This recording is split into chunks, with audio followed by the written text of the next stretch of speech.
Sadly, for some pets, being left homeless or finding themselves in a shelter can mean special guests. They were lucky enough to be given a second chance when they were adopted into loving families, and their stories are two of the many inspirational tales in a new book of lives of adopted dogs. Joining me this morning, Myron and Missy, and their loving owners, Raquel Wood and Rachel Lonergan. Ladies, and Myron and Missy, good morning, everyone. Yes. Okay. Rachel, let's talk about this gorgeous puppy here. He was born blind. He was born blind due to his mother's malnutrition. Wow. Now, how did you come by this gorgeous boy? Somebody rescued the mother and let her give birth in their house, and they rang me and asked if I'd like to come and adopt a puppy, even though no one knew of the health problems at that time. Wow. When did you realise he did have some issues? I had him for a couple of weeks and took him to the vet for the vaccinations. And the vet said that Myron was blind. Yeah. And does he want his little toy? He encouraged me to that I could handle it, that we could keep going with it. And what's he been? What's life been? Because one of the things about dogs and disabilities, they have no concept of them. So he just gets on with life. What are there difficulties for you more than him?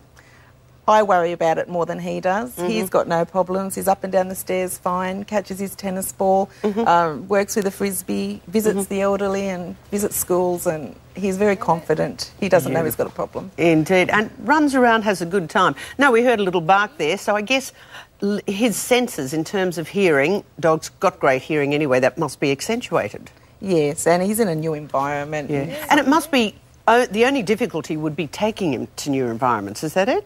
Yes, but he catches on pretty quick. Yeah. Now, Rachel, tell me about this gorgeous little baby.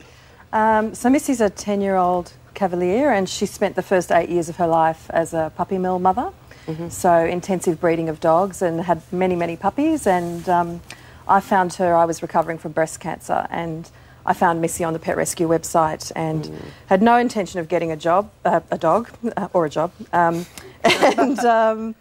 had to have her. So I saw her profile, and I remember her profile said, Missy's had nothing and expects nothing, and it just broke my heart. So I kept thinking about it, and finally I made the phone call. And but particularly poignant because of what you were going through.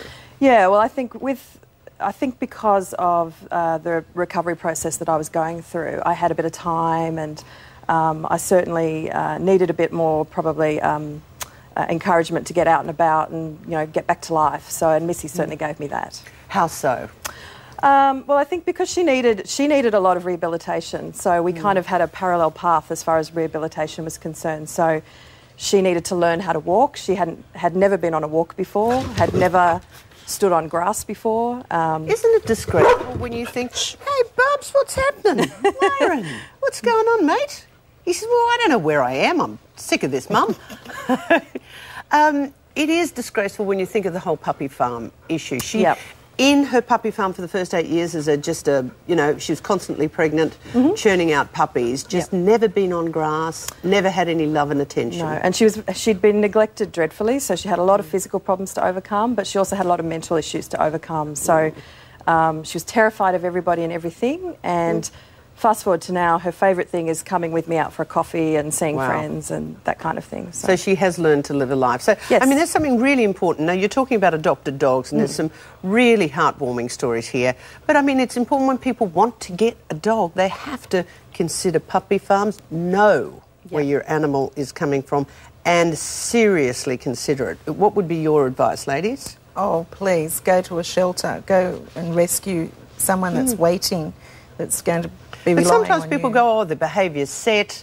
I want a new animal that I can mould to my own will. I think if you go to a site like Pet Rescue, there's a dog there for whatever your requirements are. So there are tens of thousands of dogs that are killed every year because they can't find homes. And on Pet Rescue, there are tens of thousands of dogs waiting to find homes. And there's a dog for every situation, whatever you're looking for. The puppy farms, if we could get rid of them, would all be better people. Yes. Rachel and Raquel, thank you. And puppies, you've all done extremely well this morning. There's some heartwarming stories, and thank you very much for joining us. You're welcome.